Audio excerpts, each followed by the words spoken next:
What's up, YouTube? It's Justin Amari here, and today we're going to be talking about how to save your money and how I saved $10,000 in 6 months.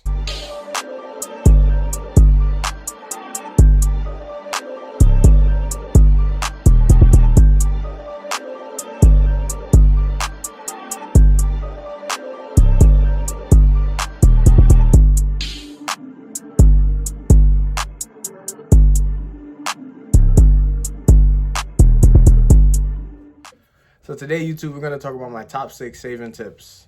In these pandemic times, coronavirus times, you have nothing better to do than to save your bread, save your money. You have no excuses now. So I feel like this is the best time to get started if you haven't already. So I'm going to give you some tips on how to do it and stay consistent with it. Savings and money in itself is a topic that is not spoken about nearly enough, whether it is friends or family. I feel like it should be spoken about much more, especially with family. I know most family members don't want to talk about it because they feel like that broke uncle, broke cousin's gonna come begging. But I feel like there's a disconnect between the youth and the OGs when it comes to money. The older people should look to teach and groom the youth to do the right thing with their money. It's so easy when you're young to fall into traps that seem appealing but ultimately hurt you in the long run. Even now that I save the majority of my income, I feel that it's easy to spend the majority of your check on clothes, food, or anything else that's hot around the time you got your check. So I'm here to share with y'all some of my tools and some of the stuff that I learned along the way of my saving journey. Rule number 1 is to start small. You got to start from somewhere. You can't start off saving $300-400, or you got to save whatever is comfortable for you, whether that be $5 a check, $10 a check. You probably could do better than that, but let's aim for like 20 to 50. You got to start from somewhere. And especially when you start off at like a high goal, like 100, 200, then you're ultimately going to be like, there's no money in my account. You're going to reach back and take it. So try to find something that's sustainable that you're not going to want to take back out of your savings and put back into your checking. And it could be as small as $5 to $10. That's something. If you keep building that $5 to $10, it'll get you into a rhythm, and then you'll eventually start saving more when you start seeing your money grow. And there's no excuse why you can't save $5 to $10 every check. If you're not capable of saving $5 to $10 a check, you really shouldn't be working. Rule number 1, start small. Rule number 2 is to create a separate bank account for your savings. When your savings and your checking are with the same bank, especially when you do online banking, it's so easy to transfer the money back and forth. And me personally, I found myself transferring my money back and forth constantly. So I made it a point to eliminate that. So I transferred my savings to like a credit union with like minimal locations, so that it's hard for me to access my money. Like I have to go out my way to access my savings. And especially it made me manage my money better. The money that's in my checkings better, because I know I can't reach into my savings. I can't automatically go in my savings account and just pull some money out. So for my checking and savings, I had it on a Chase account. And every time I would get paid, I would put the majority of my money into the Chase savings account. But because they're connected, most times by the end of the week, whether I would spend the money in my checkings and end up going right back into my savings, taking $200-300 out just because I'm like, I don't have the money. You're not supposed to touch your savings. And online banking makes it so easy because all you have to do is press transfer and the money is right back into your checking. So I recommend going for a bank like a low-key bank, maybe a credit union, Santander, HSBC. I'm based in New York, so these are the banks that I know that are low-key and don't have that many locations. But rule number 2, make a separate bank account with a low-key bank to protect your savings.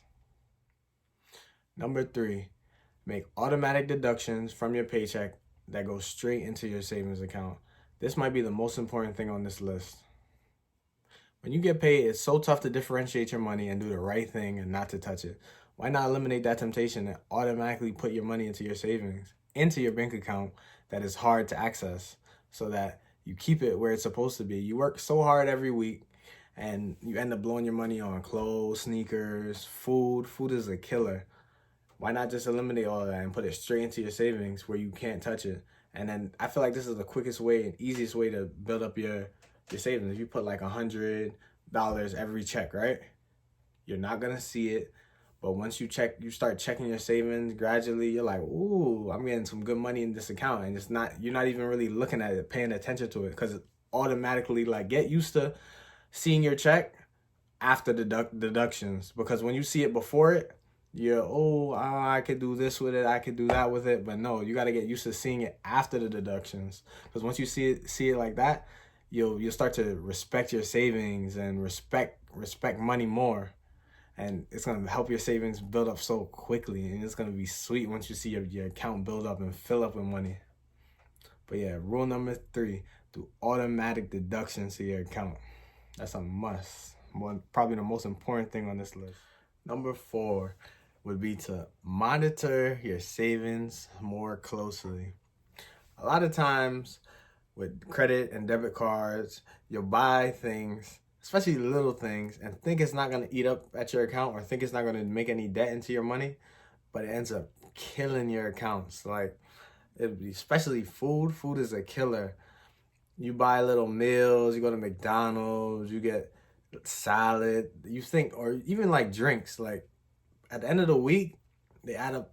It'd be like little $1 things, and they end up turning into like $50 to $100. Food is the thing that eats up my money the most, because you don't really think that much of it. You think like, oh, it's nothing, like I gotta eat, right? And it ends up killing your accounts. So I recommend monitor your spending, and any way you can eliminate outside spending, do that. And try bringing cash, because I feel like you're more inclined to spend more, when you're using your cards, your debit or credit card, you're more inclined to spend more because you're not really physically seeing the money leave, and it doesn't really hurt. You're like, oh, I got it. I get it.